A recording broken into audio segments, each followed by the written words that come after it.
today with Elon Friedman. He's the CEO and founder of Hakuna Supply. Elon, thank you so much for being with us. Thanks, Christina. Happy to be here. Tell us, how did you first find cannabis? What was your connection to the plant and to the industry? Ooh, that's a good question. I first found cannabis, I must have been mid-teens when I first found it. I really started thinking about it as a business was in college with roommates. And like many college guys' houses, it was a mess. And there was products all over the living room table and, you know, leftover ash on the table as well. And I started thinking, it's probably a good idea to start organizing this stuff in a nice box that could be stored and keep your products fresh. And so do you remember the first time you smoked cannabis? What that experience was like? I do remember, actually, I do. It was in my backyard, and I was with my sister and her friends. And we didn't get like very high, but I remember spraying a lot of Axe on myself. Nice. I remember the first time I smoked, it was out of a clay pipe someone made, and they were like, touch the inside. You see how sticky that is? They're like, that's called resin. And I was like, Oh, oh.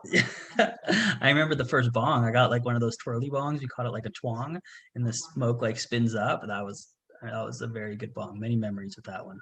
That's cool. Do you have a favorite strain? A favorite strain, honestly, I used to smoke a lot, and my THC tolerance was high, and my THC tolerance is pretty low right now. So like I do like ACDC. I do like a little higher CBD, lower THC strains.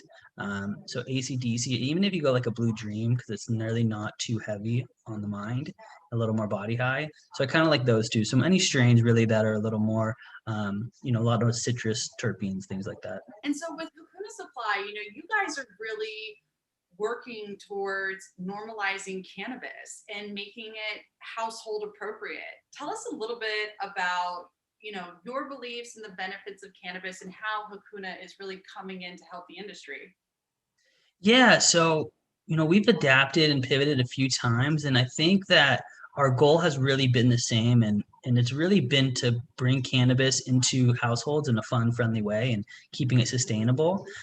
And so right now, what we're really focusing on is bringing the gifting side of it. It's becoming more and more normal in all of the United States and worldwide, and you're seeing a lot more gifting, and even corporations are gifting. And so that's kind of what we're trying to do. We're trying to make a fun way for consumers to come in, purchase products, get products for friends, and find a really good value while doing it as well.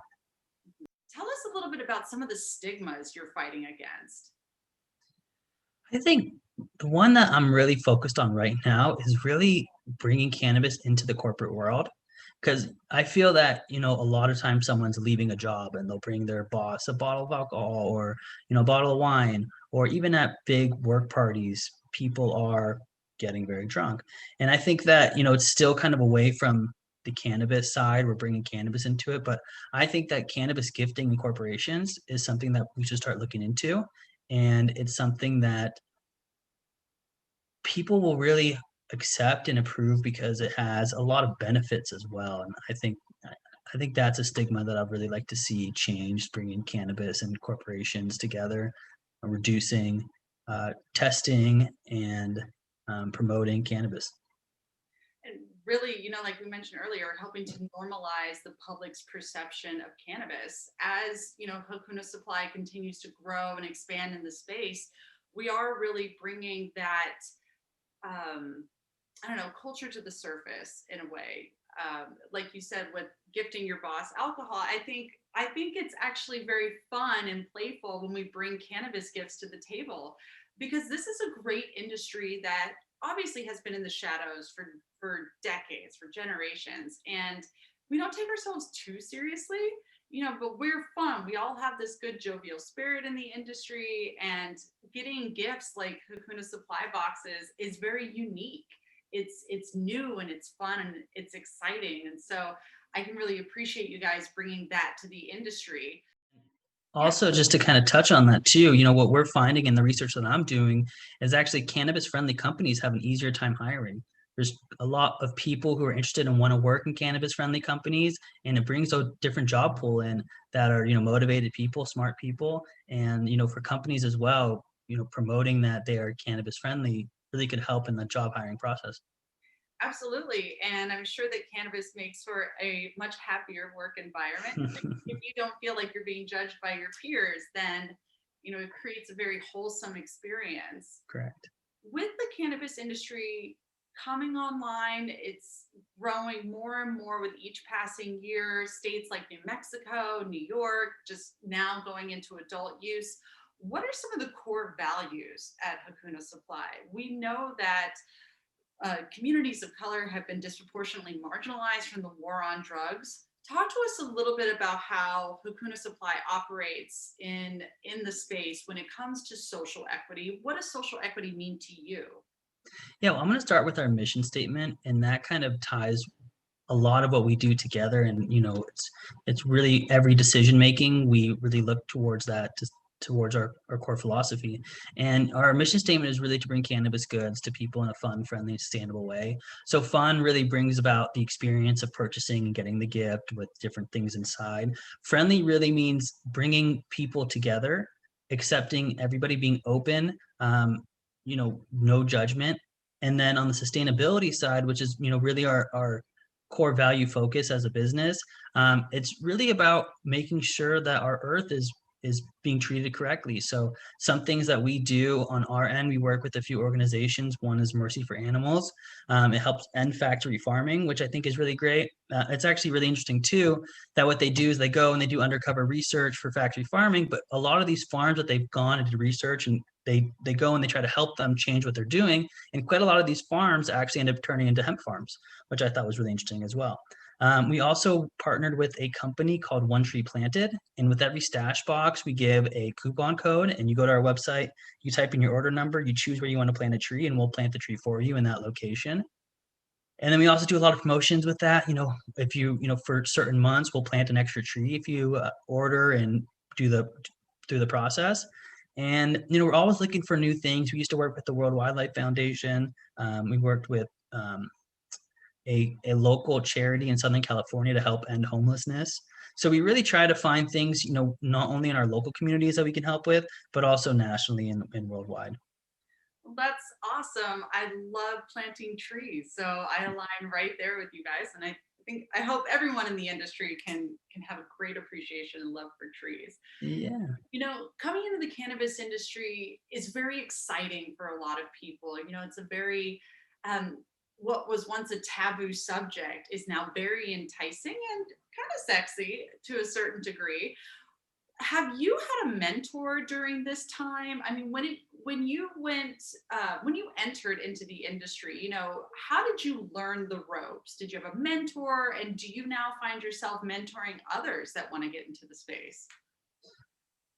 It's I never really had one mentor, but I've been fortunate that people have been friendly. And I think a lot of people are friendly in this space and willing to help. So when you ask people questions, they really want to help and give you answers. And you go to a lot of these cannabis events and you meet a lot of very interesting people who come from all different kinds of backgrounds and do all different kinds of things. And you connect with them and you build your network and you get their advice, you give your advice, and you grow that way. So I haven't really had a mentor. I would say, my dad has been a good mentor of mine. I ask him a lot of those hard questions and he gives me really valuable insights. And then I don't know if I've really thought of myself as a mentor to anybody specifically, but there's definitely a lot of people that come to me with questions and I'm always happy to help. It's something I like doing. I think that, when you can make the pie bigger, everybody wins. And I like making the pie bigger and I like working with people, and being fair and transparent is a really core value of my own. And I always try to treat people fairly.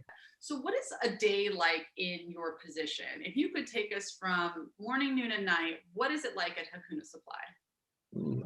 So it's fun. First of all, I think we have a really good time. We, usually the mornings you kind of get into your basic routine of answering the emails and getting the customer service done. And then in the afternoon, we really kind of sit around, we talk. We're working in the warehouse. We're going through social media, deciding what some of our next projects are. I love marketing meetings. That part's always fun, and marketing is one of those subjects that you get to really be creative with. So I like those. And yeah, we do a lot of team meetings as well. So I think really that's what we kind of built this brand around is teamwork, team building, communication. And I think that's pretty much a day at Hakuna is a lot of communicating. Lots of talk going on. So tell us a little bit about the different products that Hakuna offers and what is development like? So we offer two niches that come together in an interesting way. We start with our accessories, which are stash boxes, storage items meant for security and keeping products fresh. And then we also offer vegan CBD edibles and smokables. And the smokables are kind of herbal blends. So we really are trying to find, products that go with hemp and different cannabinoids to synergistic, so synergistic effects, the entourage effects. And we kind of put those two together and make gift boxes. We do sell them a la carte and we sell them together. So really what a lot of our development comes down to is finding different fun ways to make gift boxes or finding new software that can allow people to create their own gift bundles. And we have an engraving machine, so adding personalization to different products and really trying to make this experience fun. I think that's, like we talked about in the mission statement, is the decision making. I think the product development, when we're thinking about it, of course, sustainability, but I think our main idea is how can we make cannabis more fun? When it comes to the legal system in the United States, we have a new administration in the White House right now. Hopefully, we could start seeing some serious change going on over the next 4 years. There's a lot of talk. Is it going to be federally legalized in this term? If they get elected again, will it go into the next term? What is your standpoint on the legal system in the United States right now, and specifically the war on drugs? That's a great question. It's tough to answer that because there's a lot of benefits for legalization, but also there's a lot of problems with it. Some of the benefits are, the taxation that are going to help different parts of our system and improve education and improve drug addiction and things like that. But it also really hinders a lot of the businesses, the tax at the same time. It really makes, one, regulations a lot harder. Two, it makes being profitable a lot harder. And then three, it makes a lot of large institutions come into this and really change, I think, what really the core of the cannabis industry started as, which isn't always a bad thing, but it also, they with money, they can change direction. And I think that foundation that was started was really important. So I am for legalization, but I think they really need to bring in some of those core individuals and knowledge-based people to really help guide the direction in legalization as it becomes federally. Absolutely. I agree 100%. And so, where do you think the future of cannabis and hemp lies for the industry? So that's a good question. I think that cannabis stays towards the dispensaries. I think that will continue in that direction, and the regulation will be there for quite a long time. But I think that hemp and more CBD and CBG, those products really become ingredients, and you'll find those much more in foods, teas, beverages. I don't and topicals. I think that's where that industry really lies. You'll find those in the grocery stores and in the nutrition stores and in that kind of area. I think for me on the hemp side, the most exciting part that I really do a lot of research on and excited to get more into is on the sustainability side and using the hemp stock and the hemp leaves and creating shirts. Those products I think is going to be really, really exciting once it can become, cost friendly. Exactly. We've always talked at Emerald about printing a magazine on hemp paper, but I don't even, I imagine that would be very costly. So, the more as we begin to refine it more and more, I mean, hopefully it will become more accessible and we can, use it for almost anything. They say hemp Right. can save the planet, right? So, I truly believe it. I think you can do construction, asphalt, for example. It's one of the worst carbon polluters in the world. The amount of carbon it releases is terrible, and the amount of carbon that it takes to create it. But I think, you can start using hemp because it's a very durable product. Absolutely. Hempcrete. I mean, I'm sure there's other sources out there for solutions for roads and stuff like that. But Mhm, hempcrete being one of them, I know is very popular and very durable. So, mhm. so where do you see Hakuna in 5 years? I mean, really, basically what you said, just expanding on your product line, or is there anything else you want to see off in the horizon? I really would like it. We're bringing technology into these boxes and making it more secure and making it more fresh, keeping the product more fresh.